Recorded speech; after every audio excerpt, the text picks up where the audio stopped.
Welcome to 7 Strategic 2020 Updates to the Premarital Agreement and Divorce Arena. I'm pleased to be here in this virtual format for the first time. And let's get started on our slideshow to deal with the hot topics in family law in 2020. So we're going to really cover today 7 modules. And those 7 modules are strategic updates in the family law arena that you as CPAs need to know. I spent a few hundred hours looking through all of the cases and new statutes that deal with family law in the federal tax arena and through state cases to bring to you the best materials here today. So I hope that you enjoy them and keep them as a reference point. But let's look at what the 7 modules are. Alimony, we're going to be discussing the hot topic of alimony, which is modification of old agreements after TCJA to preserve deductibility. The second area is the child tax credit. While there's not so much new there, the litigation goes on over Form 8332. And we do have one new proposed regulation I'm going to talk to you about. Premarital agreements have 2 hot topics. One has to do with the alimony revocation, repeal, not suspension, but repeal under TCJA, and how old premarital agreements are going to be treated. And then the second topic is whether or not survivor benefits under federal tax law can be waived in a premarital agreement.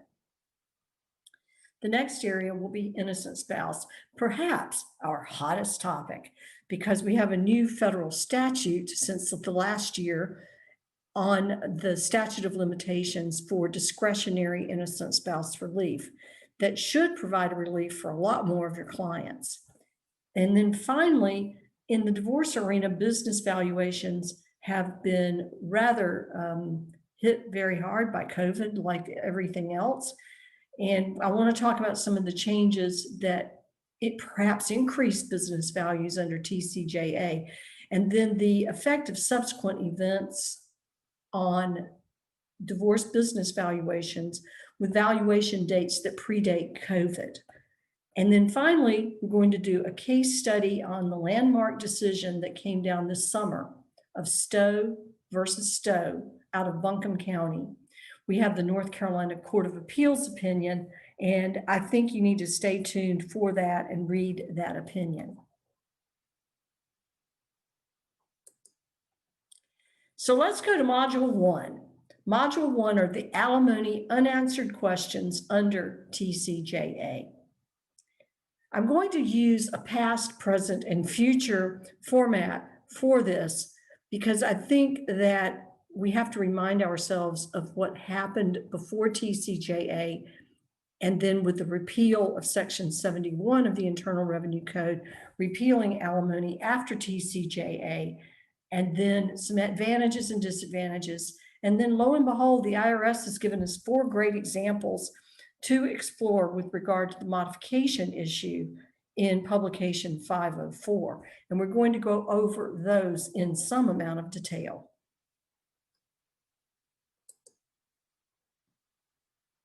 So here is the first big question of the day for Module 1. The big unanswered question is how modification of pre-January 1, 2019 agreements or orders work. How does it work? I've got an alimony order from 2013, and my client wants an increase or a decrease. Or you as the return preparer see a change in the amount of alimony being paid. Well, does that mean in 2019 or 2020 when you're doing that return and there's been a change, did it maintain the same tax consequences of deductibility to the payor and inclusion for the payee if the amount changes? This is the big unanswered question that's going to be litigated for a few years. And by the way, alimony has always been one of the most litigated things in the tax court. A lot of times under the death of the payee spouse and whether or not that was a terminating event. So with that, I want to look at the past. this is what was repealed. Now, the reason we look at what's repealed is these agreements are still out there. And if they are modified and they meet the modification requirements, and they also meet these requirements that you see on the slide, then they also will continue to be deductible to the payor and includable in the income of the payee. So here you go. You've gotten a written agreement or court decree. That's a requirement. They can't be a member of the same household, which is usually not a problem for divorcing couples. Cash. It had to be in cash. It could not be in something like stock or payment in real property, which was always a hindrance in settlement.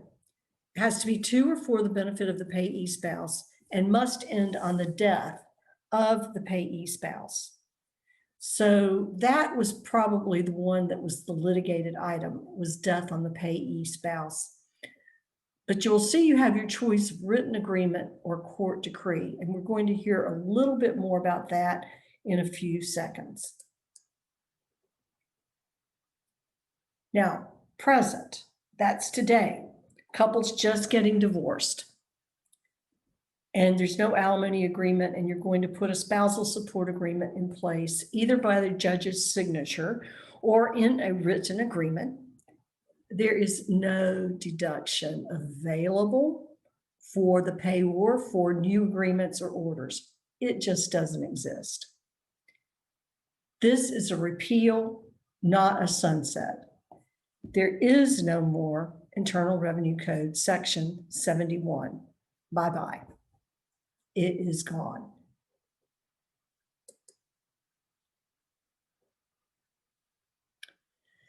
So why don't we look at a few of the advantages and disadvantages of present alimony? Because with this, we gained some advantages, even though we lost the deductions.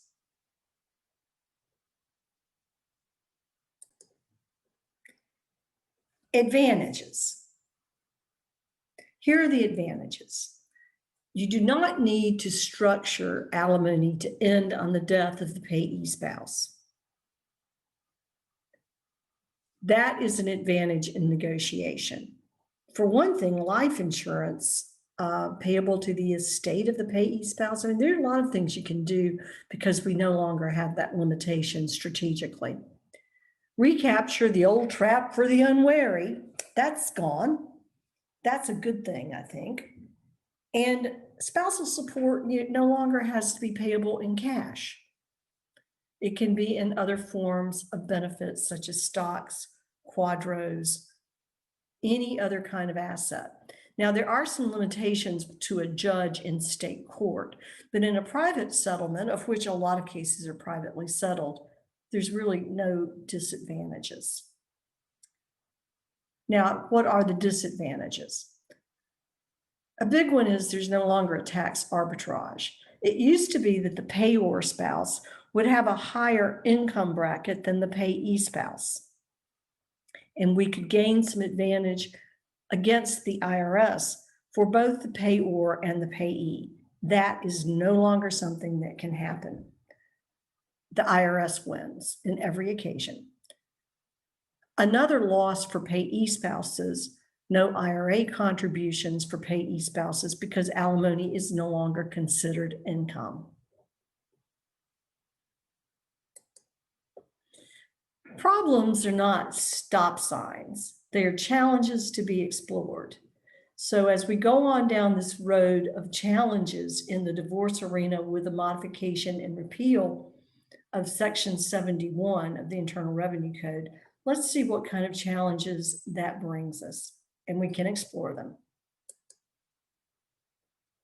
So the unanswered question for the future, of which I'm expecting a lot of tax court litigation and some amount of future seminars for the symposium, how modification of pre-January 1, 2019 agreements or court orders work. Now, if you're wondering why pre-January 1, 2019, that is the date of the effective date for alimony repeal under TCJA, the Tax Cuts and Jobs Act. That's the reason that date is important. So you might want to mark that down in your materials and circle it. So if you have orders entered or agreements notarized on alimony prior to January 1, 2019, then those don't come within what we're talking about.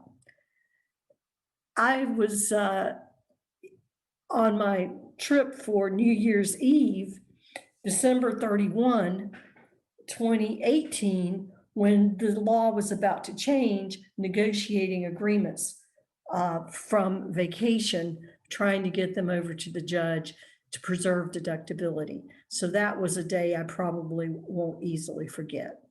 So the premise of the Tax Cut and Jobs Act, one can modify a pre-January 1, 2019 agreement or order without losing the alimony deductibility, unless one specifically states that the alimony is not deductible to the payer and includable in the income of the payee.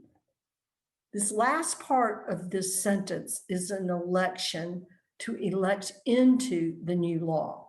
So if you have an old alimony order or an old alimony agreement that's simply modified, then you can elect into the new non-taxability, non-deductibility. But if you qualify as a grandfathered modification, then you can maintain the alimony deduction. So that's where the rub is. How do you maintain that alimony deduction if you need to modify the agreement or the court order? So there's really not a court case, there are no rules, there's no regulations. The only thing the IRS has really written on this is in Publication 504, which is the publication for divorced or separated individuals. Keep in mind, the United States Tax Court says that the IRS can say what they want to in these publications, and the IRS is not bound by it. The only way that to get a binding situation would be with a private letter ruling, which would be binding on your particular situation. But probably that wouldn't be worth it on most alimony deals.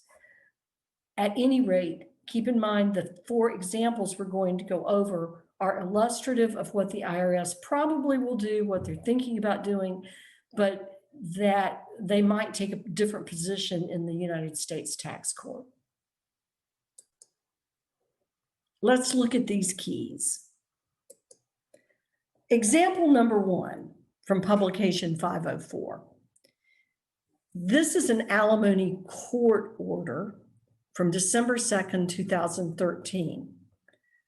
The decree provided alimony beginning January 1, 2014 for 7 years through December 31, 2020.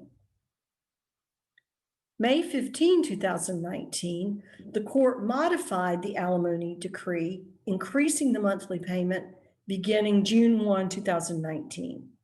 And I will tell you, this is where everyone is kind of concerned. Can I increase alimony and maintain the deduction? So this illustration in the Publication 504 is exactly one of the questions people are asking. The decree was silent on the effect of the TCJA modification rules. So remember the rule I gave you, it's an election in to the non-deductibility and non-inclusion as income. So this particular modification does not elect into post TCJA. So we're good on that point. Are the alimony payments in 2019 deductible to the payor and includable in the income of the payee? I'd like for you to put in your chat box without looking at your slides whether or not you would answer yes or no on that. And let's see how the crowd votes. So put in your chat box yes or no. And I'll be following along, even though I am recording this ahead. I'll be following along in the chat box for your questions. So if you have questions about what I'm saying, You also can put those in the chat box and I can be answering those questions as the presentation is going on. Let's see what the answer is. The alimony after modification and after the increase is deductible to the payor and includable in the payee's income as alimony. The rationale is the modification decree did not expressly provide that post-2018 TCJA alimony rules apply to payments after the date of the modification. So the key that we have in this illustration is there was no election in, it was silent. So silence means that there was not an election to have post-TCJA apply. Let's look at our next example. Example number 2 from IRS Publication 504. Alimony decree was dated December 2nd, 2013. And again, remember, we have a court order signed by a judge for alimony. The decree provided alimony beginning January 1, 2014 for 7 years.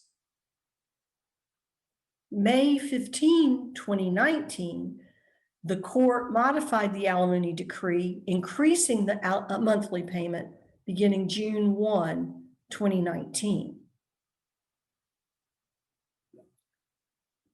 So it's mid-year after the effective date of TCJA. Key is next.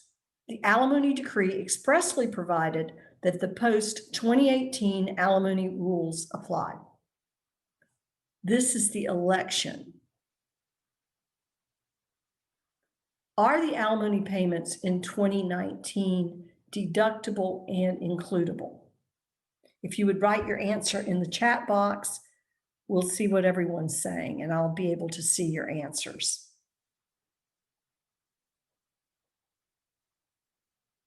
I want to give you a hint. Notice that the court order starts June 1, 2019. So you've got this earlier part of the year. That might be your cheat sheet for this one. So here's the answer. Alimony payments from January 2019 to May 2019 are deductible and includable. Alimony payments in June of 2019 forward are not deductible, includable. So you have a split year, and it has to do with that election.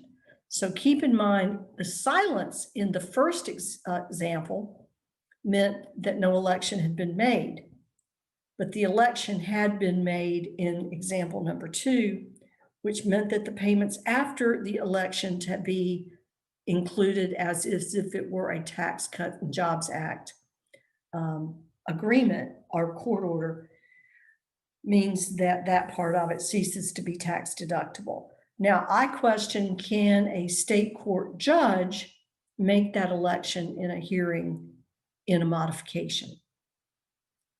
We don't know the answer to that question either. That has not been litigated, but I feel confident it will be. Let's go to illustration number 3, which changes away from the election format into another critical question. Example number 3 from Publication 504. December 2, 2013, the couple executed a written separation agreement. The agreement provided monthly alimony beginning January 1, 2014 for 7 years, unless terminated by divorce. The agreement expired at the date of the divorce decree.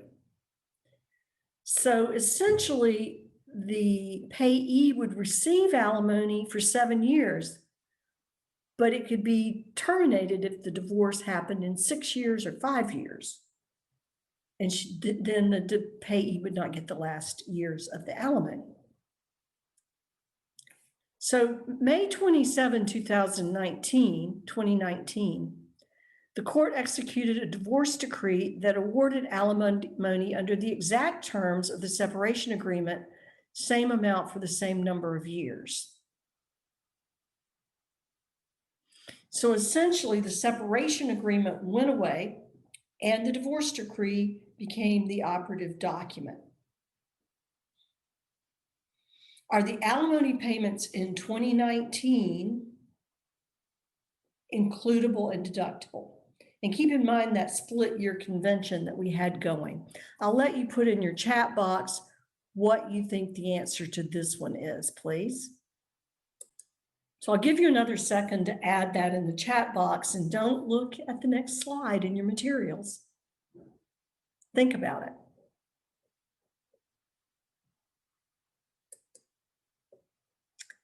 Payment from January to May 2019 were deductible and includable under the separation agreement.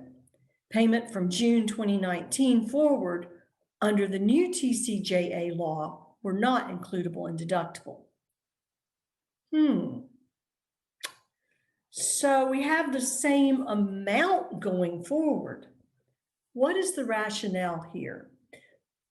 The rationale here is that the agreement that existed prior to TCJA went away. It expired, and it was not allowed to be renewed by some other form. So putting the same terms over into another document defeated the deductibility. I was surprised when I read this one because I would not have thought that would have been the case. I would have thought that you had 7 years of alimony before and you had 7 years of alimony after, and it would have the same result. But that is not what happened. Let's go on to problem number 4. October 1, 2018, the couple executed a written separation agreement, $1,000 a month for 3 years. The written agreement was a standalone agreement. It survived the divorce. It didn't have this funky provision in there about terminating on the divorce. April 1, 2019, the court entered the divorce decree. The divorce decree did not mention alimony. Are the alimony payments made in 2019 deductible and includable? I'll let you put your answer in the chat box on this one.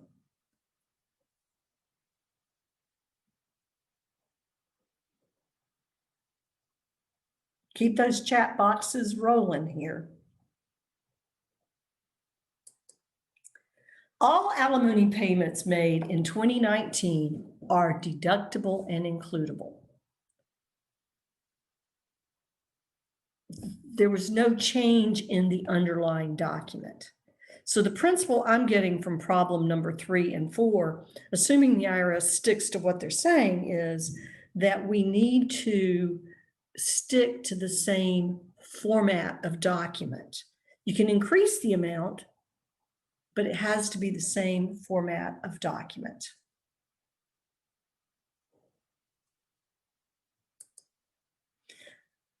An ounce of prevention is worth a pound of cure. So now we're switching to the module on premarital agreements and find out what the hot areas are in premarital agreements. North Carolina is part of the Uniform Premarital Agreement Act, but even for cases that are sitused or located in the state of North Carolina, that does not necessarily mean that other states with the Uniform Premarital Agreement have exactly the same result. I've recently looked at some agreements out of Florida, Connecticut, and Pennsylvania. And even though they read somewhat similar, the state law in those states is so different that if they're supposed to be interpreted under another state's law, they can be quite different. So in the divorce arena, alimony is included in a lot of premarital agreements. We have hundreds of premarital agreements out there prior to the TCJA and pre-law for 2019, when alimony lost its deductibility. You probably have dozens of clients with premarital agreements that predate that have some kind of alimony compensation in the event of divorce. You probably also have clients with 401k plans with survivor benefits approaching retirement that may have those waivers for survivor benefits in the premarital agreement. And that might just not work out very well. Premarital agreements also cover estate planning. The disclosures in premarital agreements are extremely important. They have to be clear in order for premarital agreement to be valid. So I would recommend that your clients talk with you about the disclosures they're making. I recommend disclosing at least 3 years tax returns and 3 years tax return for any business, particularly if there's a waiver of the interest in that business. And we're going to now talk about the two primary issues that are different. I have spoken at the symposium before on premarital agreements, but this is the first time that we've had a TCJA discussion on alimony. So the two areas that we want to talk about are the alimony modification under TCJA and survivor retirement plan benefits. So here's our first question under TCJA. Is a premarital agreement a written separation agreement? It does cover divorce. It's before the marriage, but it contemplates that at some point in time, given the divorce rate, that there could be a divorce. Here's the rub on this, though.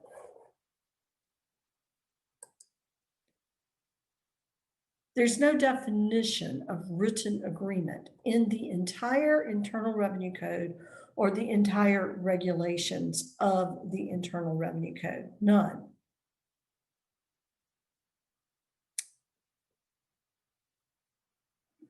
And remember that alimony, in order to be deductible and includable, has to meet the law pre-January 1, 2019. So the first question is, we don't even know for sure that a premarital agreement is a written agreement that comes within that confines of that definition. So that's our first problem that would have to be litigated if you wanted to maintain the deductibility. The second one, and I'll give you kind of an example on this.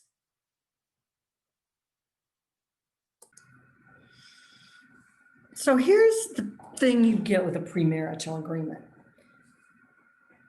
A typical provision might be that husband or future husband will pay $1,000 a month alimony for each of the years of the marriage. And it would be deductible to the husband and includable in the income of the payee wife. That would be a very typical provision. So we get to a divorce in 2021, utilizing that premarital agreement. What happens to that clause? That's the problem here that we're addressing in this section. I'm going to give another example here, though. Premarital agreement was executed May 1, 2013, says $1,000 a month alimony for each year of marriage deductible to husband. They were divorced June 20, 2020. Is the $1,000 deductible to the payor? This is for your chat room. Yes, no, or I don't know. I'll give you 10 seconds to respond.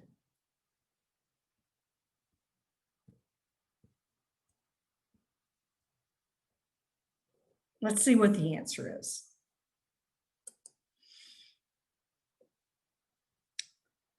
Well, the answer is unclear, but I have a strong suggestion. Given the questions in the publication that we just looked at, 504, I would do a specific enforcement of the premarital agreement rather than a post-TCJA alimony agreement. And that's kind of technical, but it's not something that you can just run out and do. And hopefully the premarital agreement had some kind of tax savings clause that would permit taxes to be recalculated to make it equivalence. If, for example, if it's 1,000, maybe the amount would only be 700 payable because it could not be deductible. Now, the world's longest coffee break is often referred to as retirement. So premarital agreements frequently are done way many years before retirement, or sometimes even in retirement, but many of them are before retirement. And a lot of times they waive the rights in 401k plans or similar kinds of retirement plans because those were earned before that particular marriage. So what about the survivor benefits? Can those be waived in a premarital agreement? Let's look a minute at what ERISA provides. ERISA provides that surviving spouses receive qualified joint and survivor annuities, pre-retirement survivor annuity. So the question is, can these survivor benefits be waived in a premarital agreement? I'd like to give you 10 seconds to answer that in the chat room.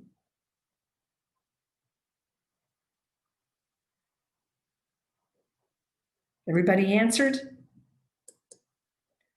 No. The consent to waive survivor benefits cannot be made in a premarital agreement. There is a Treasury regulation that says this. And I've given you the site to the Treasury regulation 201A-20. The waiver has to be made by a spouse, and a bride or groom cannot be a spouse until they say, I do. There are a minority of state cases that refuse to follow this regulation, but I think if they're challenged in federal court, that federal preemption will override this. And waivers have to be notarized. The retirement benefit itself, however, can be waived in the premarital agreement. It's only the survivor benefit. The survivor benefit can be waived. Going into our second major module related to children, let's look at Internal Revenue Code section 152, which deals with children in divorce, the dependency exemption, and child tax credit. The dependency exemption, we all know, and I won't spend any time on this, is suspended to zero through years 2025. It's zombified. It's a zombie.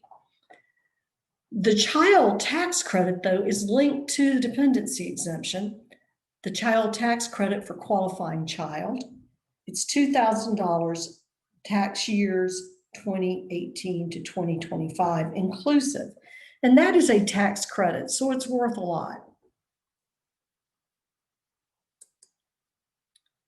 Now, what are the requirements for qualifying child? You know these, but I'm going to briefly review them just for purposes of context in this particular seminar. And this is related solely to divorce. More than half of the support from the parents combined. Parents officially separated or divorced or lived apart the last 6 months of the calendar year. The child is in the custody of one or both parents more than half the year. And we know half the year is not, if in a year with 365 days, always comes out that one parent has one more day, one more night, and the government, IRS, looks at one more night as the primary custodial parent under the regulations of 152. So here's our form that always creates the litigation. How many of you are tax return preparers? Put that in the chat box. Do you have any trouble getting the 8332? I'd like to know your comments on this. Because if you are representing as a tax return preparer a non-custodial parent, you need this form 8332 and you need to hold out for it. That is one of the hotly litigated areas in the United States tax court. And we're going to look at one of the key example cases that came down recently. The transfer of the dependency exemption and child tax credit are synonymous. They're intertwined. Even though Form 8332 says really nothing about the child tax credit, it transfers it. The custodial parent must sign 8332 or other written documentation. And I will tell you, a court order is just not enough under the law, and I'll get to why in a minute. The non-custodial parent, your client, attaches Form 8332 to the tax return. Now, there is a regulation that says it can be given during an examination, but of course, we've got a big headache going on if both parents take the dependency exemption, and we've got the IRS in there looking during examination on what to do about it. So Form 8332 declares the custodial parent will not take the dependency exemption, a key point. Keep that in mind, underline it. It's not that the 8332 so much gives it to the non-custodial parent. It's that the custodial parent agrees not to claim the dependency exemption. That is what is left out of most court orders. 2020, Bethune versus Commissioner. Let's look at the facts of this case. The couple divorced in 2006. The divorce decree was silent on the dependency exemption. 2009 forward, father had custody of the two minor daughters. So father has the dependency exemption by right under the Internal Revenue Code. 2014, both mother and father claimed them as dependents. Imagine that. I mean, does that ever happen in your practice? Put in the chat if it does. You get these correspondence audits or otherwise from Internal Revenue Service, and too many people have claimed the same children. Mother did not attach Form 8332 to her 2014 tax return when originally filed. So we got a tax court case. And I want you to notice the years here. 2014, we're just getting the tax court case in 2020. That's 6 years of litigation examination over dependency exemptions. So that shows you how important Form 8332 is. The IRS caught the double deduction, the double exemption in 2014. Caught it. Well, let's see what the parties did about it. Father's in on it at this point. Father finally signed the 8332 in 2017. Well, that's 3 years later. I think the statute of limitation had run on amending his return, perhaps. But he never amended his return. So there was a late filing of Form 8332. Now, the divorce court got involved and gave mom the dependency exemptions beginning in 2015. So was the 2017 Form 8332 by father sufficient to transfer the exemption to wife for 2014? No. Write in the chat room why you think that would be. The rationale is interesting and informative.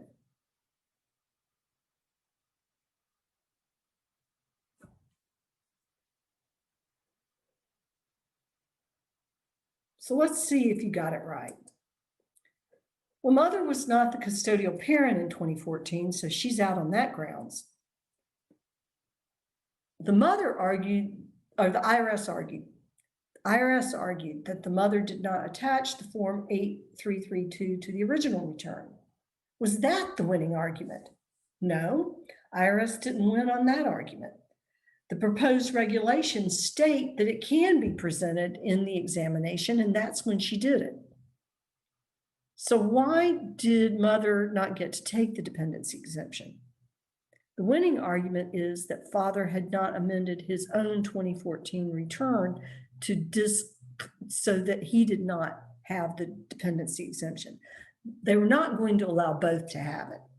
And father didn't do anything, even though he signed the form, he didn't do anything about his own tax return. So in Bethune, mother lost, father won, and who knows, father probably couldn't use the dependency exemption, probably was capped out on it.